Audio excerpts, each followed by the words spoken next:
Hari ini kita akan belajar tentang histogram dan polygon frekuensi. Ini merupakan lanjutan dari materi sebelumnya, yaitu tentang membuat tabel data kelompok. Nah, histogram di sini pengertiannya adalah diagram yang terdiri dari batang-batang yang saling berhimpit.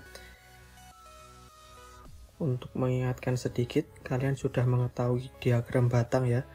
Jadi diagram batang itu sudah kalian kenal di SMP. Di mata pelajaran lain juga ada sajian data berbentuk diagram batang. Nah, karena di sini definisinya adalah saling berhimpit, maka diagram batang yang kalian ketahui tersebut saling berhimpit. Perhatikan contoh berikut.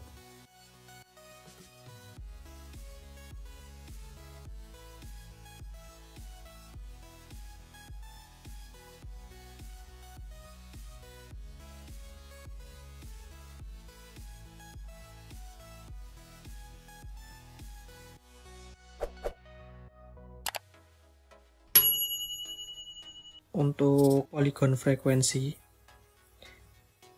setelah kita menggambar histogram, kita tentukan titik tengahnya pada setiap batangnya. Setelah itu kita tarik garis lurus antar titik tengah tersebut.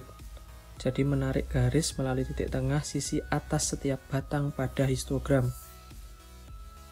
Jika polygon frekuensi tidak digambarkan bersamaan dengan histogram, artinya yang diminta hanya polygon frekuensi, maka yang dituliskan adalah titik tengah dari kelas interval.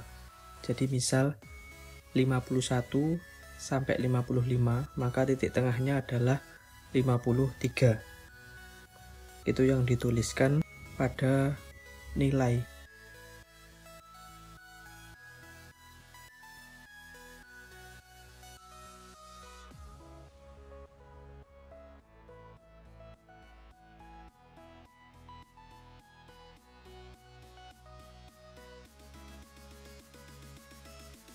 Kita masuk ke contoh. Disajikan data berat badan sekelompok siswa. Kita diminta untuk membuat histogram dan polygon frekuensinya. Nah, di situ ada kolom berat badan dan frekuensi. Kita tambahkan kolom baru, yaitu tepi bawah dan tepi atas. Seperti di video sebelumnya, untuk mencari tepi bawah, kita hitung menggunakan batas bawah dikurangi 0,5. Untuk kelas interval yang pertama adalah 35, maka dikurangi 0,5 adalah 34,5. Dan tepi atasnya 39 ditambah 0,5, jadi 39,5. Kemudian kelas interval yang lain mengikuti, seperti yang sudah saya tuliskan ini. Setelah kita membuat dua kolom tambahan, kita buat diagram batangnya yang akan menjadi histogram. Kita sesuaikan frekuensinya. Untuk batang yang pertama yaitu 34,5 sampai 39,5. Untuk batang yang kedua 39,5 sampai 44,5. Nah, di sini ada 6 batang. Jadi ada 6 kelas interval, maka kita gambar frekuensinya. Batang yang pertama adalah 4, 8, 7, 6, 9, dan 6.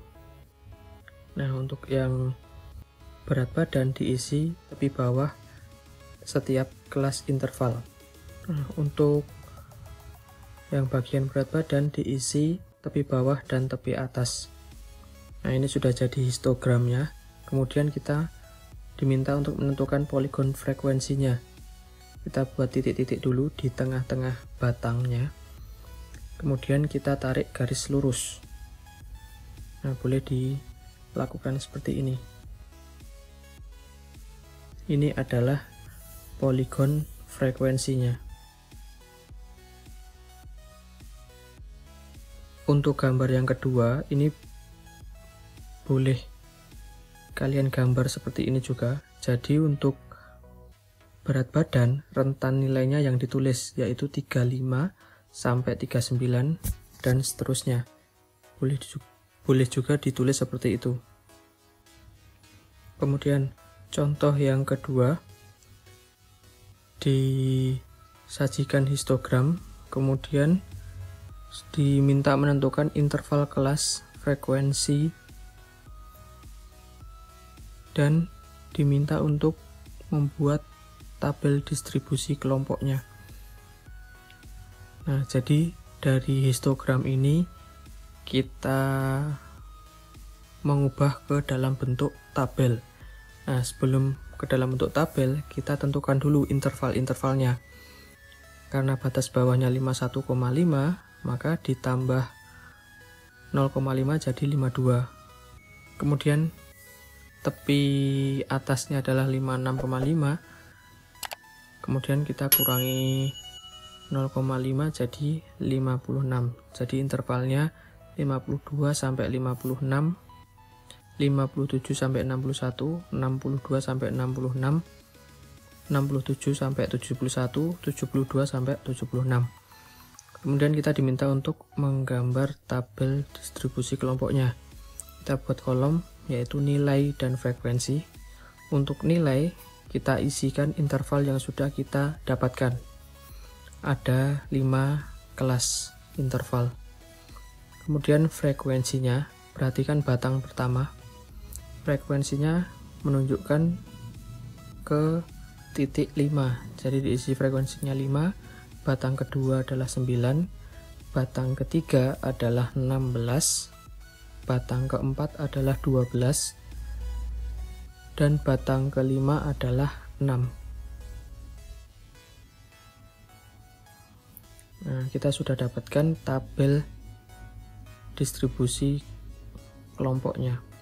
Nah, biasanya dari tabel ini soalnya bisa dikembangkan.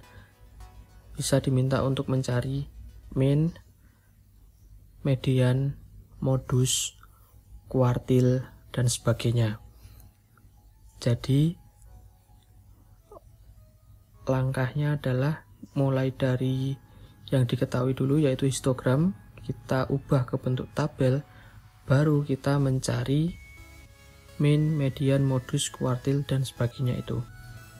Jadi prosesnya seperti itu. Jadi lebih baik kita ubah dulu ke bentuk tabel agar tidak bingung dalam menghitung min, median, modus, dan kuartil. Cukup sekian video kali ini, yaitu membahas tentang histogram dan poligon frekuensi. Silahkan banyak berlatih lagi untuk materi matematika yang lain. Sekian, terima kasih.